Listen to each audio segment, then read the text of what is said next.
बेटा class 8 science chapter 6 lecture 9 uses of salts, properties of chemical properties of salts. कोई भी substance है बेटा, किसी भी दूसरे सब्सटेंस से वो केमिकल रिएक्शन कर सकता है अगर उसे रिक्वायर्ड कंडीशन अवेलेबल कर दी जाए। मतलब किसी को कैटलिस्ट रिक्वायर्ड होता है कोई मेटल की सूरत में, वो अवेलेबल हो जाए। एक ऑप्टिमम टेम्परेचर रिक्वायर्ड होता है, वो अवेलेबल कर दिया जाए। बाज़ का कोई किसी फॉर्म की एनर्जी होती है लाइट हीट वगैरह की सूरत में, वो अवेलेबल कर दी जाए। तो ये इससे मिलती जुलती और भी कंडीशंस हो सकती हैं। जब वो कंडीशंस अवेलेबल हो जाएं तो दो या दो से ज़्यादा सब्सटेंस आपस में केमिकल रिएक्शन करना शुरू कर देते हैं। तो इसलिए केमिकल रिएक्शन एसिड्स भी कर सकते हैं, सॉल्ट्स भी कर सकते हैं, अल्कलीज और बेसिस भी कर सकते हैं। कोई भी सब्सटेंस किसी भी सब्सटेंस के साथ केमिकल रिएक्शन कर सकता है अगर उसे नेसेसरी कंडीशंस अवेलेबल हो जाए। तो बेटा सॉल्ट्स भी केमिकल रिएक्शन करते हैं, बाज़ का एसिड के साथ करते हैं, बाज़ का बेसिस के साथ करते हैं, बाज़ का जो है जस्ट सिंपल वाटर के साथ कर लेते हैं। तो इनके भी बहुत सारे केमिकल रिएक्शंस हैं, उन सब को हम केमिकल प्रॉपर्टीज़ में सम अप करते हैं। तो केमिकल प्रॉपर्टीज़ ऑफ सॉल्ट्स में नंबर 1 पे हम देखते हैं कि सॉल्ट्स विच कंटेन्स कार्बोनेट्स, वो सॉल्ट जिनमें कार्बोनेट्स हो। कार्बोनेट उन सॉल्ट्स को कहते हैं जिनका सेकंड रेडिकल CO3 हो, CO3। एंड हाइड्रोजन कार्बोनेट्स, मतलब कि पहला रेडिकल मेटल हो, दूसरा रेडिकल उनका जो है हाइड्रोजन कार्बोनेट हो। तो इस तरह के सॉल्ट जो है वो जब रिएक्ट करते हैं एसिड्स के साथ तो लिबरेट होती है, मतलब खारिज होती है, आज़ाद होती है उनमें से क्या, कार्बन डाइऑक्साइड CO2। ये देखें, ये एक सोडियम कार्बोनेट इसको पढ़ते हैं, मेटल कार्बोनेट है ये, जैसे मैंने यहाँ बात की थी मेटल कार्बोनेट हो सकते हैं, ये यहाँ पर आ गया। और ये एक एसिड है HCl हाइड्रोक्लोरिक एसिड। इन दोनों के केमिकल रिएक्शन से आप देख सकते हैं कि एक सॉल्ट बना है NaCl, और ये कार्बन डाइऑक्साइड है जो हमें रिक्वायर्ड है, जो हमने यहाँ बात की है कार्बन डाइऑक्साइड प्रोड्यूस करना चाहते हैं, उसके साथ वाटर भी बना है। तो ये बेटा ये जो Na है इस Cl को जो है वो लेगा।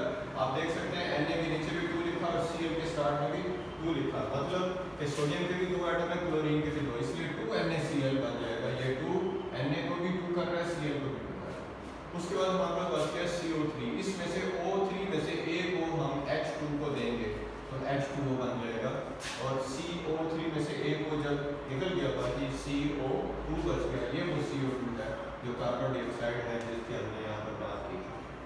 दूसरा रिएक्शन देखें with heavy metals. Heavy metals salt on reacting with alkalis.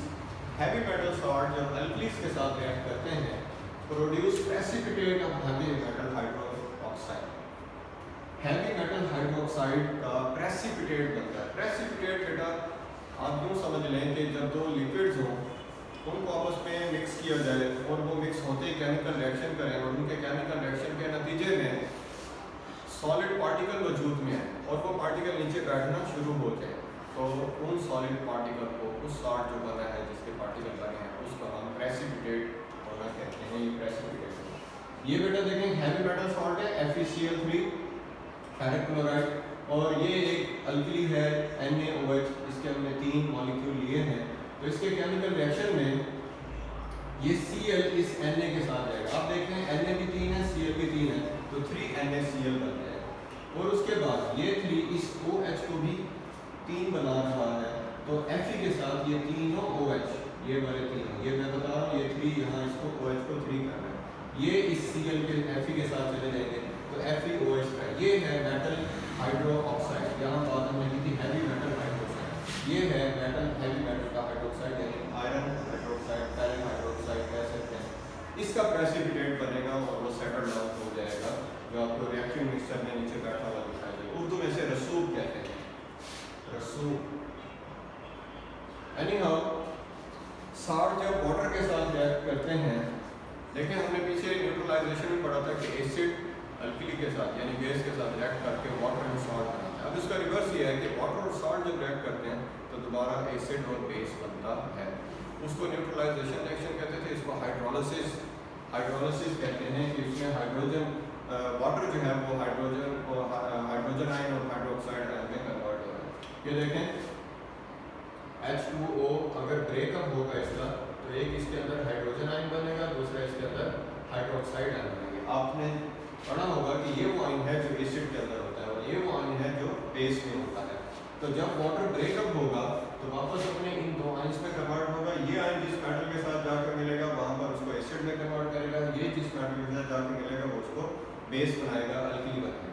हमारे पास साल्ट है Na2CO3, ये वाटर के साथ केमिकल रिएक्शन कर रहा है तो इसके दो ही H आयन बनेंगे और दो ही इसके OH आयन बनेंगे। ठीक है बेटा, ये जो Na2 है ये इन दो OH को ले ले तो क्या बन जाएगा 2NaOH। ठीक हो गया बेटा। CO3 में से एक O हम जो है वो इन H2 को दे देते हैं तो ये बन जाएगा, सॉरी ये जो H2 बचा है हमारे पास ये H2CO3 कार्बनिक एसिड, क्योंकि एसिड बन रहा है। ये H2 ये वाला है और CO3 ये है, इसका नाम है कार्बनिक एसिड, इसका नाम है सोडियम हाइड्रोक्साइड। ये एक बेस है, ये एक एसिड है। तो आपने देखा सॉल्ट एंड वाटर जो है वो उन्होंने आपस में रिएक्ट करके बेस और एसिड जो है बनाया। इस केमिकल रिएक्शन को हाइड्रोलिसिस कहते हैं। Thank you.